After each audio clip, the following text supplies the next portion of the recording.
Okay, now let me tell you a little bit about how objects work. In most programming languages, as in JavaScript, an object is essentially a reference to a location, a memory location on the heap. So when you say var my object equals, and you give it an object, the my object variable is essentially pointing to a location in memory where the object has been allocated.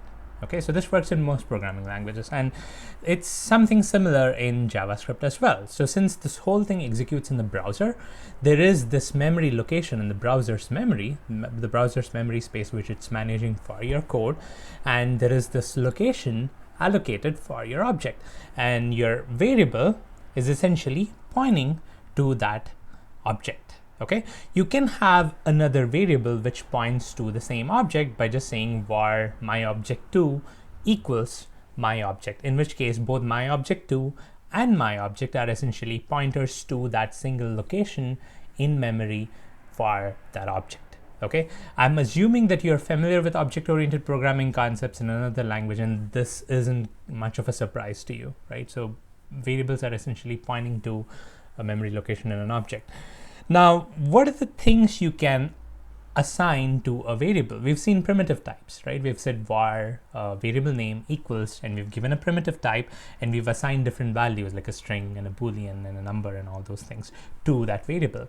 Similarly, you can also assign an object, like we've seen, a location in memory to that variable, and that is one thing that can go into a variable. That's one thing that the variable can hold as a valid value.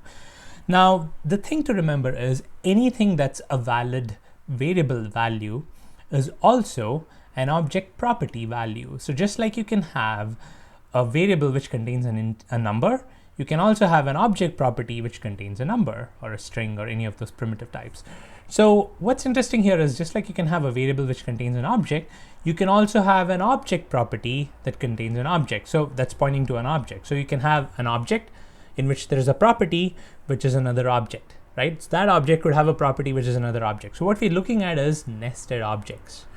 This shouldn't be too surprising. You can have, in different languages, you can have classes where the property of the class is an instance of another class. So you can have objects with properties containing objects and so on. So let me demonstrate a nested object structure here, and I'll show you how you can mix and match the dot operator and the square bracket operator.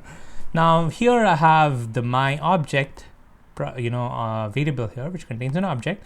Now I can have an object property, and I'm going to call this obj prop, and I can have that be an object. I can do something like this. This is an empty object, okay? Or I can initialize it to something else. I can have inner prop be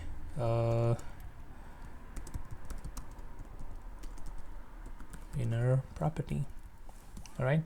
So this is still an inline definition of an object, right? I'm defining all those properties and the values.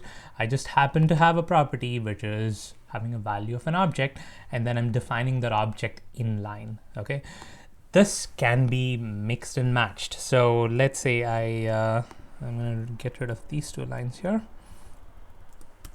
So in order to print the inner property of this object property, the way to do this is I can say my object, which is the variable which holds the top level object, and I can get to the object property by using the dot notation again, obj prop, and the value of this is going to be an object.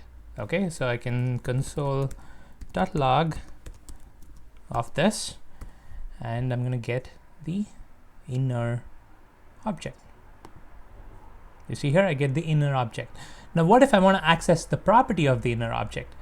Well, I can do that by adding a dot operator on top of it. So this expression is going to resolve to an object, and now that's an object. I can access a property as usual by using the dot operator. So I can say a dot inner prop, and if I reload and run, I'm going to get that string, which is the value of that inner property. I hope this makes sense. This shouldn't be too surprising. All the things that we have learned works the same way. You can create new properties on this inner object, just like you can create a property on the outer object. For instance, I can say my object dot object property to get to that object property, and then I can create a new one, new inner equals new inner value. And now if I do a console.log, I'm going to print the whole object here. Let's see. Reload and run. You see here I get object property, which is an object, and if I click on it, it gives me the details. There are two properties here. One is the inner prop and the new inner, which is something that we just added over here. So you can do the same techniques over here. And the other thing, one last thing that I want to show you is you can mix and match the dot operator and the square bracket operator. So instead of doing this, let's say I want to print this new inner, right? So I'm going to copy this here and print this value. This should work like we would expect it to. You get the new inner value. But what I can also do is I can use the square bracket operator for the second part of this expression over here.